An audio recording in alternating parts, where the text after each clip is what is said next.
Hello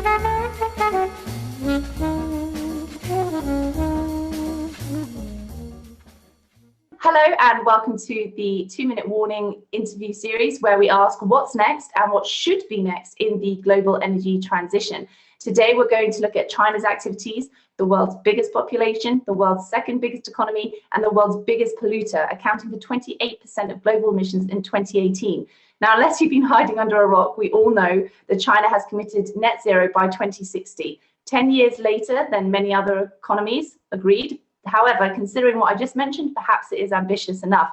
Today, to walk us through what's next, we're very happy to have 𝗘𝗲, the chief expert at the China National Renewable Energy Center, with us. Hi, 𝗘𝗲. Hello, good to see you. Good to see you, and thank you so much for joining us as well. Looking forward to getting down to a bit of the nitty-gritty of what's next for China. So let's start with coal, which is often associated and always part of this conversation. Considered one of the dirtiest fossil fuels, in which China is the biggest consumer, and a China energy company decided to go ahead with a $10 billion coal to chemicals plant on the same day that Beijing announced its first short-term blueprint aimed at putting it on a path to carbon neutrality by 2060.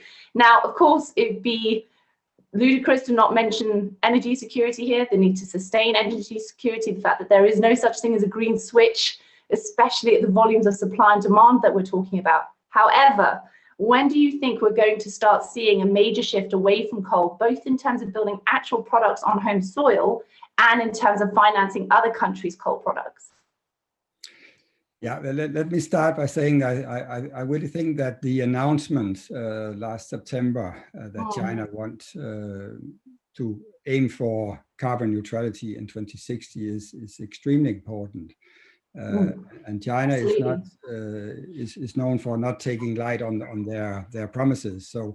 So this is a major shift or major announcement, basically not a major shift, but a major announcement that will keep China on track for carbon neutrality. And also combined with the announcement of a peak latest in 2030. If you combine these two, I think these it's quite ambitious targets, but it's realistic, and clearly everybody is looking for when does it happen. But here I think we need to see this. When and how? Those are the two. Yeah. When and how? Yeah. Clearly, China is very much depending on coal at the moment for two main purposes: for power production and for industry, and that will continue for a number of years. Already with the invested capacity in the power sector and industry sector, coal will be part of the energy consumption for years to come. But I think the shift, the peak will be in 2030, but already before that, China needs to reduce its use of coal in order to give room for other fossil fuels, and in order to prepare for the major reduction of CO2 emissions. So and if it cares the reputational credibility as well, there is the factor as well. Yeah, exactly. But if we look at other countries as well, including Denmark, which has promised a 70% reduction by 2030, which is where you're speaking to us from today. Yeah, that's right. Yeah, but just to give an example, that even though you set up ambitious target and really want to pursue this, you don't see a lot of actions right away. So we have to give way for a gradual transition. But I think the major drivers for China is actually pointing clearly in one direction. This is a low carbon development. So I'm very convinced that we will both see the peak before 2030 of carbon neutrality. We will see a substantial reduction of coal within the next 10 years. And we will see a gradually increase of natural gas and a peak of oil as well. And that's on China's home soil. What about the investments and the guidance that China is giving to other countries who are pursuing coal projects? China's got its fingers in lots of different nations on this front. Do you see them pulling back from that equally as much as they're pulling back from their domestic production over the next decade? Yeah, I think it's necessary to the Chinese coal industry, including power plant manufacturing, needs to prioritize different than they do now. So clearly, a green development is needed not only in China but also in the surrounding countries and globally, of course. So of course, globally. Yeah. And with those energy relations and energy alliances that China has forged, that the identity needs to start changing about what they look like and away from that. Bloomberg New Energy Finance, BNEF, have an accelerated transition scenario for China, and it sees electricity accounting for 53% of final energy consumption by 2050. 92% of that is going to be delivered by zero carbon power sources, solar, wind, hydrogen-fueled gas turbines. And this faster transition also sees emissions in the power sector peaking as early as 2040, which is astounding. It's just around the corner. And this is all part of putting China on track for that 2060 goal. This is got a price tag of around $7.9 trillion in terms of investment in electricity generation capacity in China over the next 30 years. That's obviously a headline grabbing figure, and initially it seems absolutely massive, but it's 30 years, and China is expected to be the world's biggest economy by 2040, and it has its 2060 goal. How do you see the finances of this playing out? Yeah, it's interesting to look at the facts on what is cheapest now, and globally and also in China, it is cheaper now to invest in onshore wind and solar PV than invest in new coal-fired power plants, which is astounding. Yes, this is really a dramatic change and really something that gives us hope for the low carbon future, because also if you look at investments in other countries, some of it could be paid the way by grants and so on, but the bottom line is that it's cheaper now with solar and wind, so it's difficult to continue to pursue a coal road, so to speak.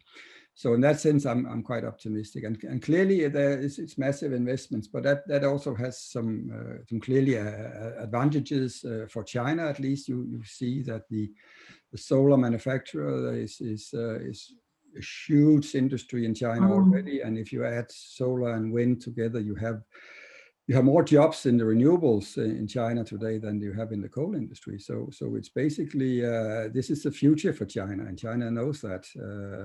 And if you look at the recent 5-year plan statements, you see massive investments in R&D. It's also in these modern energy systems that they call it, which includes digitalization, a more flexible use of the different and so on. And in that sense, the China can make good use of the existing coal power fleet, but they have to be run much more flexible. They have to adapt to a situation where wind and solar will be the backbone, but very much depending on the flexibility of the system. So that is the future. So the legacy infrastructure of coal is being significantly updated using digital tools as per the tools that we saw under the fourth industrial revolution. The legacy infrastructure is undergoing huge changes for coal. Yeah, and already today the coal fleet in China is the world's most efficient and most modern. So it's not old power plants. The old power plants has already been taken out because they were inefficient, they were polluting a lot, and so on. But it's gone even further than just updating them. It's really introducing a lot of digitalization. Yeah, exactly. But it's not huge investments. So I think if you look at investments, you don't have to invest in a lot of new, for instance, gas-fired power plants in order to have flexibility. China is able to use its existing fleets, and without a lot of investments, they can run these power plants much more flexible. Again, we have from Europe, we have a lot of experiences in running coal-fired power plants flexible, and these experiences is very easy to transfer to China, and they already started on that. And also, you touched just now on manufacturing and the manufacturing of electrolyzers as part of the hydrogen market, the burgeoning hydrogen market that we're seeing capturing headlines, energy headlines around the world.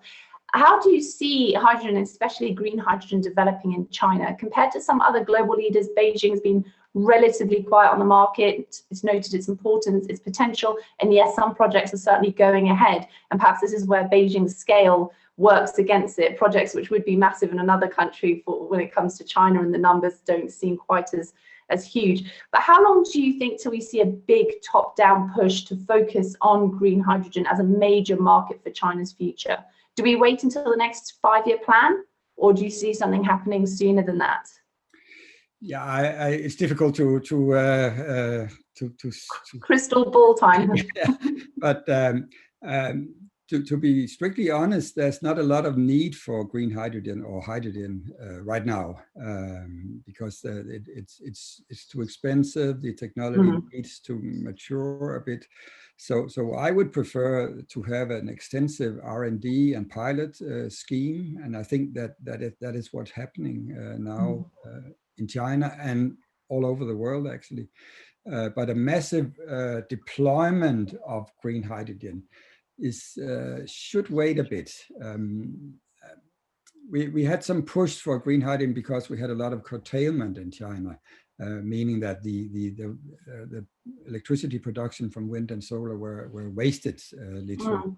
But that's a short-term phenomenon. If you look at the situation today, and in 2020, only 3% of wind and 1% of solar were curtailed. So that is not the driver for, you need to have much more stable drivers for that. And as long as you have a share of coal which is higher than 50% of the power production, then it's not green hydrogen and if you want to produce blue hydrogen, it's actually also based on coal, and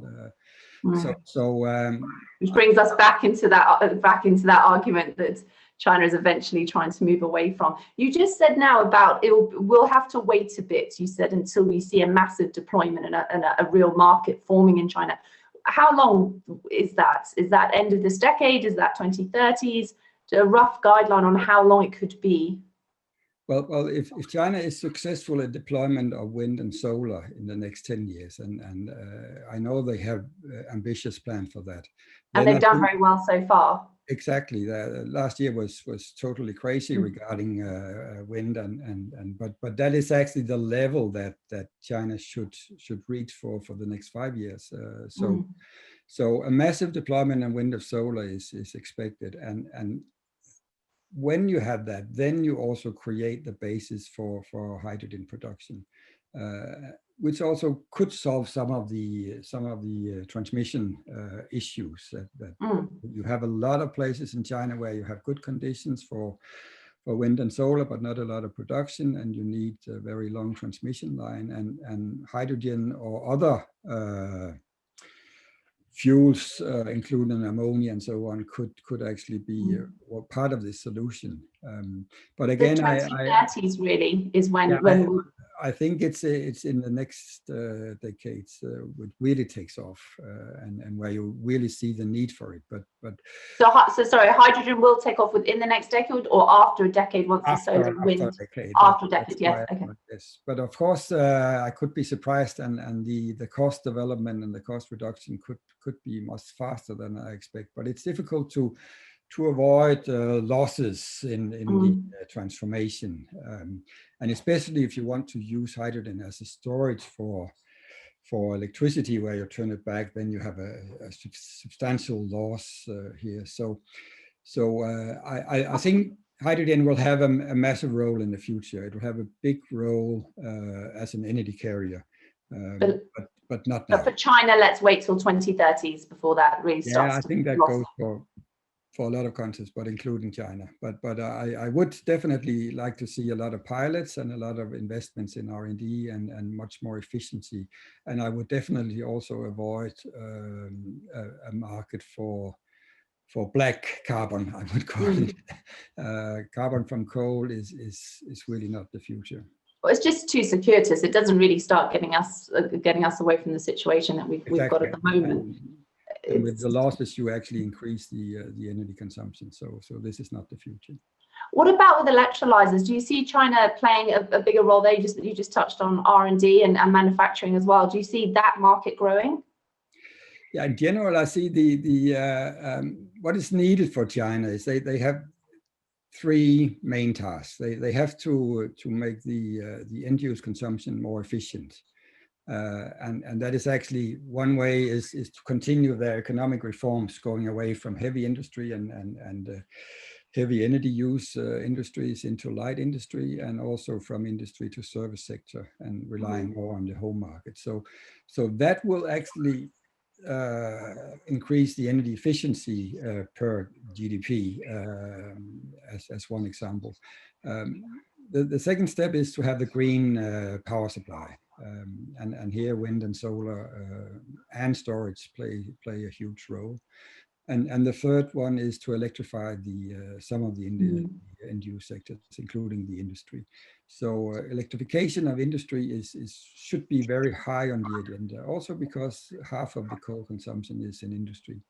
So it's very important to get rid of coal in industry. Well, Carl, thank you very much for joining us. I think the spotlight is certainly going to be shining very brightly on China, and we'll see what happens over the coming year, and then, of course, what that will mean for what's going on in 2030. So thank you very much for joining us. Thank you for letting me.